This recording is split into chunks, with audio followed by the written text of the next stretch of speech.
Hello दोस्तों, हमारे जी जुक्सन channel में आप सभी का स्वागत है।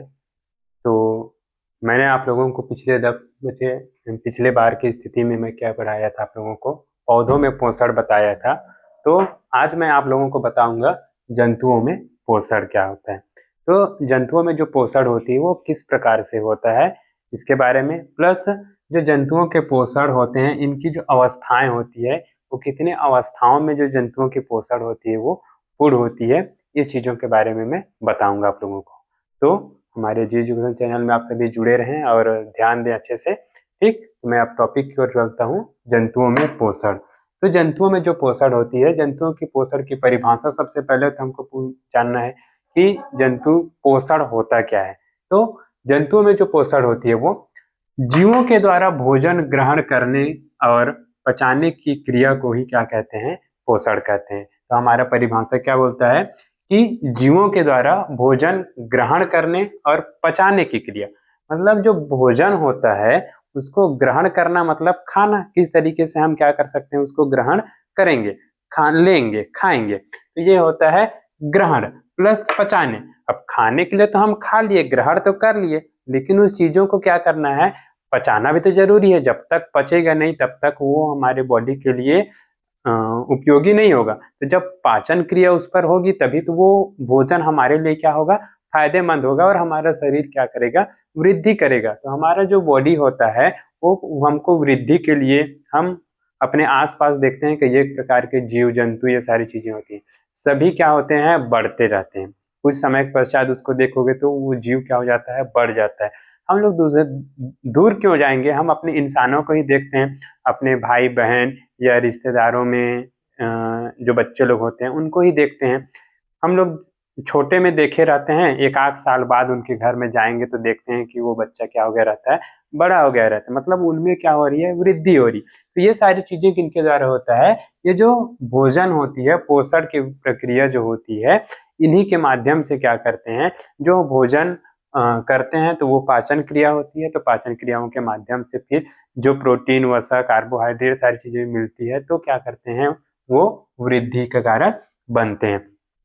तो हमारे जो पोषण होती है, ये जो पोषण की परिभाषा आप लोग लिख लेना कि जीवों के द्वारा भोजन ग्रहण करने और पचाने की जो क्रिया होती है उसको ही क्या कहते हैं, पोषण कहते हैं। अब आते हैं अगला चरण, जो पोषण होती है, ये पोषण की अवस्थाएं। तो ये जो पोषण की अवस्थाएं होती है ये 5 होती है, किसमें, जंतुओं में। ठीक,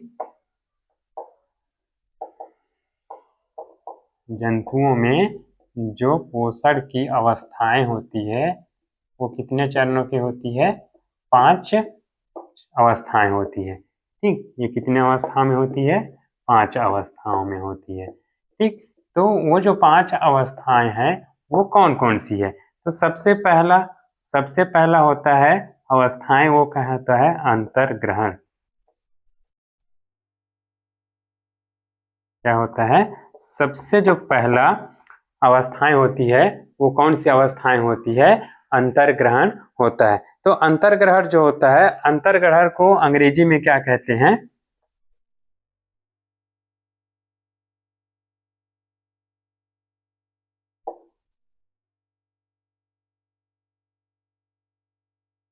ठीक, अंतर्ग्रहण जो होता है उसको अंग्रेजी में क्या बोलते हैं, इंगेशन बोलते हैं।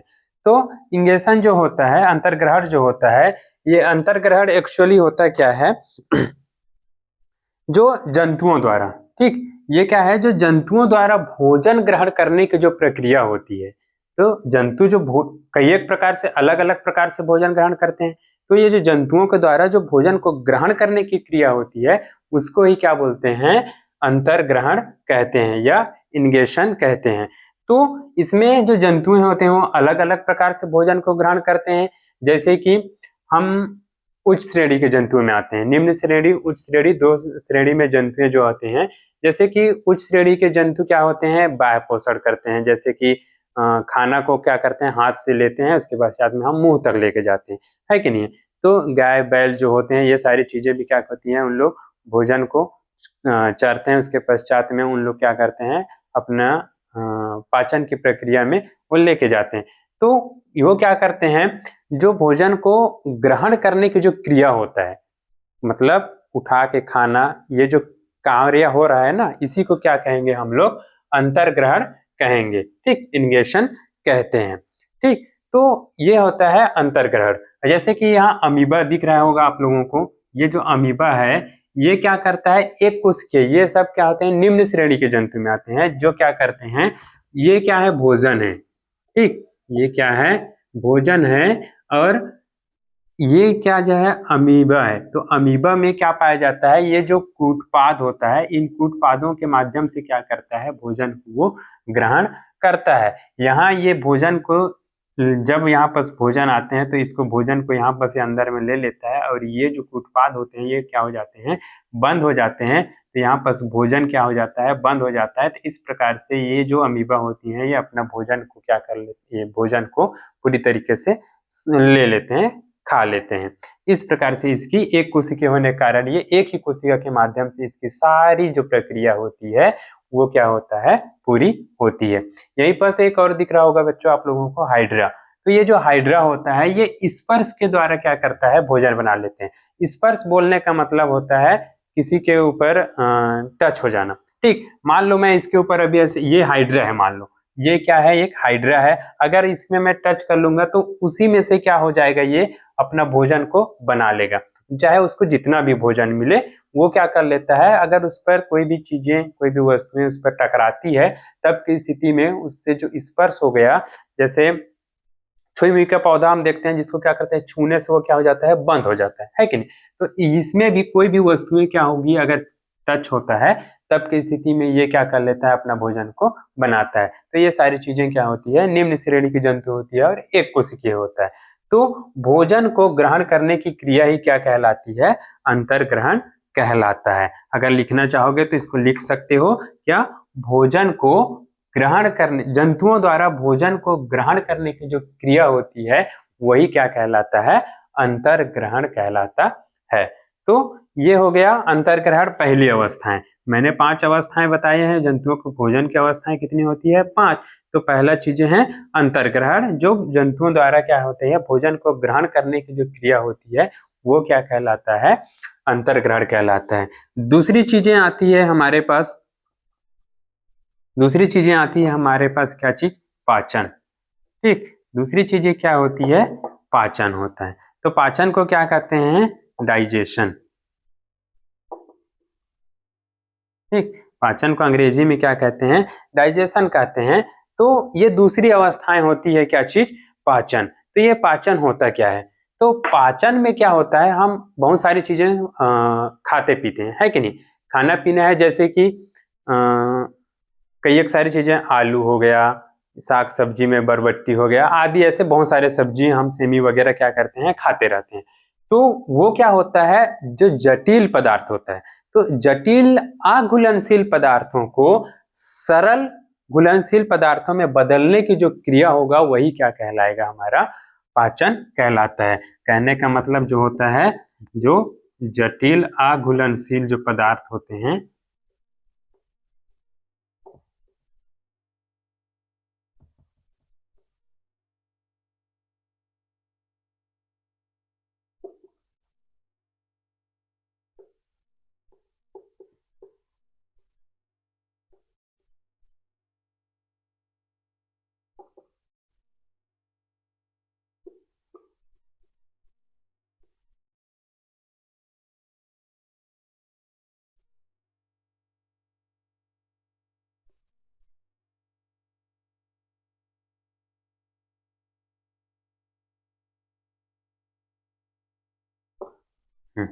तो ये है पाचन, मतलब जटिल अघुलनशील पदार्थों को सरल घुलनशील पदार्थों में बदलने की क्रिया ही क्या कहलाती है, पाचन कहलाती है।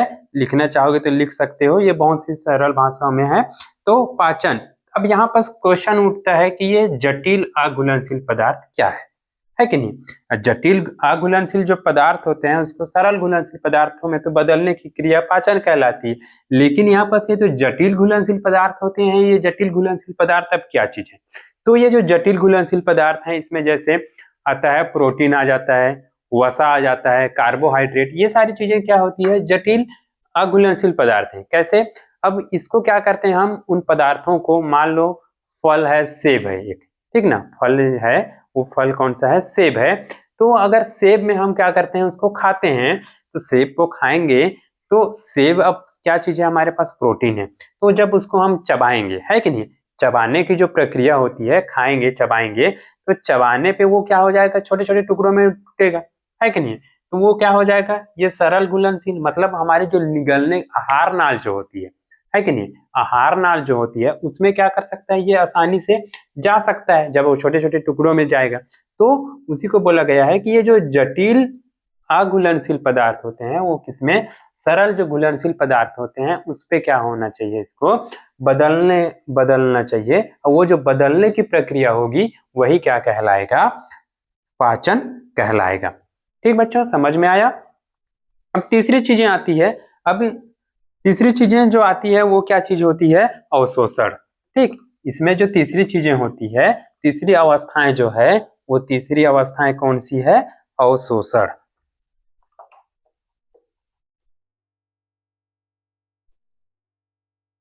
ठीक, ये जो तीसरी चीजें होती है, ये क्या होती है, अवशोषण। अवशोषण को अंग्रेजी में बोलते हैं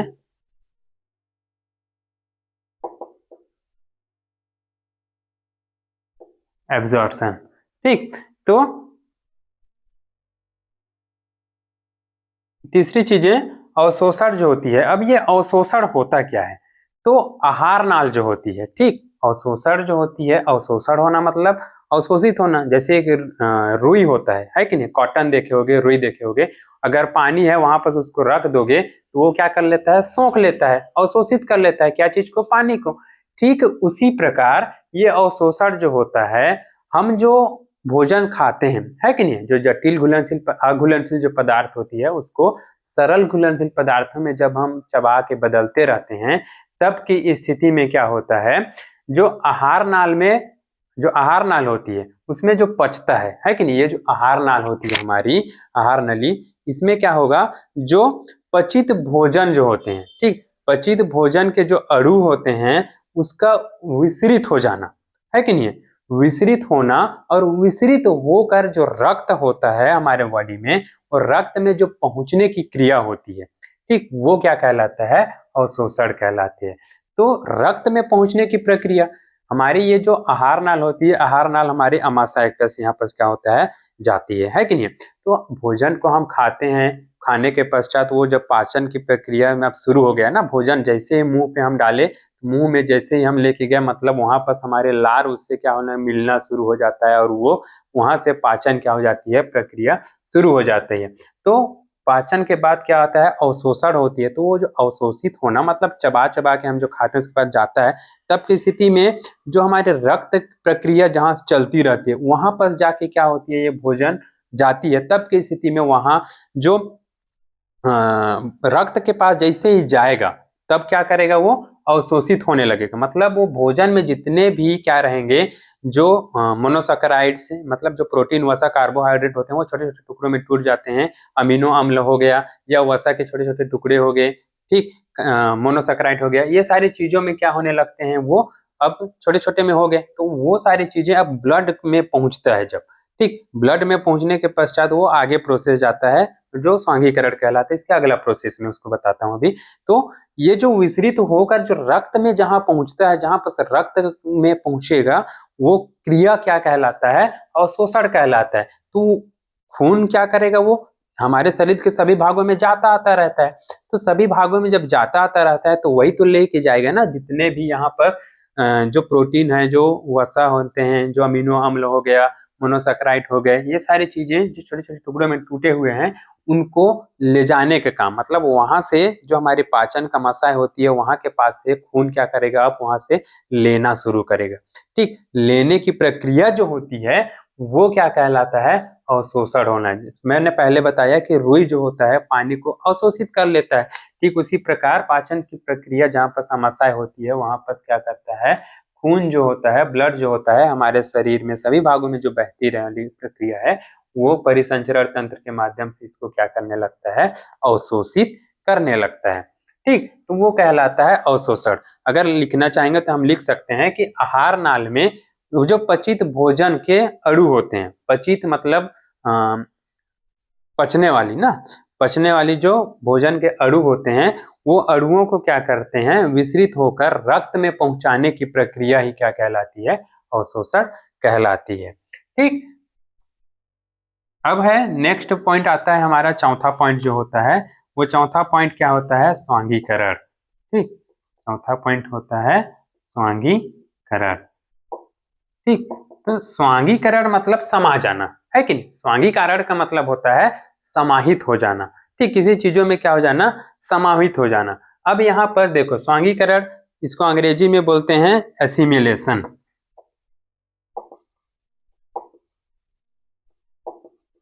ठीक, इसको अंग्रेजी में एसिमिलेशन कहते हैं। तो ये जो स्वांगीकरण का मतलब होता है समाहित हो जाना, किसी चीजों में समाहित हो जाना।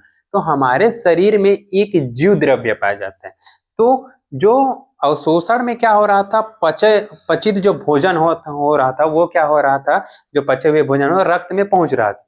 तो इन्हीं रक्तों के साथ में जो भोजन है वो कहा जा रहा है अब जीव द्रव्य में। ठीक, जो पचे हुए भोज्य पदार्थों के जीव द्रव्य में क्या हो जाना, विलीन हो जाना। मतलब यहाँ पर हमारे एक कोशिका का अंग पाया जाता है जिसमें क्या हो जाता है, विलीन हो जाता है, मिल जाता है पूरी तरीके से। तो वो जो मिलने की क्रिया है, तो वो जो जीव द्रव्य होते हैं, जीव द्रव्य से फिर हमारे शरीर के और जो कोशिका के अंग होते हैं उनको क्या किया जाता है, भेजा जाता है। ये जो भोज्य पदार्थ होते हैं इनको, जो खाने वाले भोज्य हैं, इसमें से जितने भी प्रोटीन वसा कार्बोहाइड्रेट सारी चीजों की मात्रा जो होती है, जो हमारे शरीर के लिए आवश्यक चीजें होती है, उसको क्या करता है, जो जीव द्रव्य होता है वो सभी तरफ फिर डिस्ट्रीब्यूट करता है, भेजता है, विसरित करता है कि नहीं है। तो उसमें जाकर ये क्या हो जाता है, पूरी तरीके से मिल जाता है। तो पचे हुए जो भोज्य पदार्थों के जीव द्रव्य में क्या हो जाना, मिश्रित हो जाना, विलीन हो जाना, मिल जाना, वही क्या कहलाता है, स्वांगीकरण कहलाता है। इसमें ग्लूकोज हो गया, अमीनो अम्ल हो गया, वसा आदि जो होती है, जो रक्त परिसंचरण तंत्र द्वारा क्या होता है, ये कोशिकाओं के विभिन्न भागों में क्या हो जाता है, पहुंचाए जाते हैं, जहां से ये जीव द्रव्य में क्या हो जाते हैं, मिल जाते हैं। और जहां ये जीव द्रव्य में मिलते हैं तब की स्थिति में ये जो जीव द्रव्य होती है ये क्या होने लगती है, वृद्धि होने लगती है। और जीव द्रव्य जब वृद्धि होने लगता है तब की स्थिति में जो जंतुओं के शरीर होती है, वो जंतुओं की जीव की जो शरीर होती है वो भी क्या होने लगता है, वृद्धि होने लगता है, उनका भी विकास होने लगता है। ठीक, तो ये है स्वांगीकरण। अब नेक्स्ट पॉइंट आता है हमारे पास, वो नेक्स्ट पॉइंट है क्या चीज,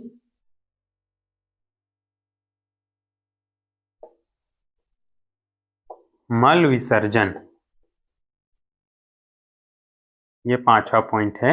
ये क्या होता है, मल विसर्जन, जिसको अंग्रेजी में बोलते हैं इगेशन।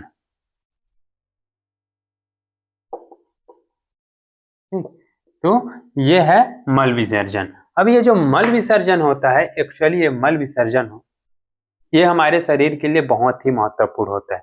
तो जो मल विसर्जन होता है, ये क्या होता है, जो भोजन में अपचित पदार्थ, ठीक, मतलब जो भोजन हमारे, हम भोजन तो किए, तो भोजन में जितना भी पाचन प्रक्रिया होती है ऊपर ये 4 प्रक्रियाओं से हो जाती है कि नहीं। उसके पश्चात जो नहीं पचा हुआ, मतलब अपचित जो भोज्य पदार्थ होते हैं, उनको क्या करना, शरीर से बाहर निकाल देना, है कि नहीं। हमारी जो ये शरीर है, ये शरीर से क्या कर देना, बाहर निकालने की जो प्रक्रिया होती है वो क्या कहलाता है, मल विसर्जन कहलाती है, या तो इगेशन कहलाता है, अंग्रेजी में बोले तो इगेशन, है कि नहीं है। तो ये जो मल विसर्जन ये हमारे लिए बहुत ही जरूरी होता है। जो बिना नहीं पचता है, जो चीजें हमको, हमारे लिए, हमारे शरीर में जो नहीं पचते हैं, जो हमारे शरीर के लिए कार्बन डाइऑक्साइड का मात्रा होती है, मतलब वो हमारे लिए आवश्यक नहीं होता है, वैसी चीजों, वो चीजें क्या होती है, हमारे पाचन की प्रक्रिया में अलग से एकत्रित हो जाती है, और वहां के द्वारा फिर ये मल विसर्जन के द्वारा, या तो फिर जो मल द्वार होता है उसके माध्यम से क्या कर लेते हैं, हम उसको शरीर से बाहर निकाल देते हैं। तो इस प्रकार से ये जो मल विसर्जन की परिभाषा, इसको हम बोल सकते हैं कि भोजन में अपचित जो पदार्थ होते हैं उसको शरीर से बाहर निकालने की जो प्रक्रिया होती है वो क्या कहलाएगा, मल विसर्जन कहलाएगा।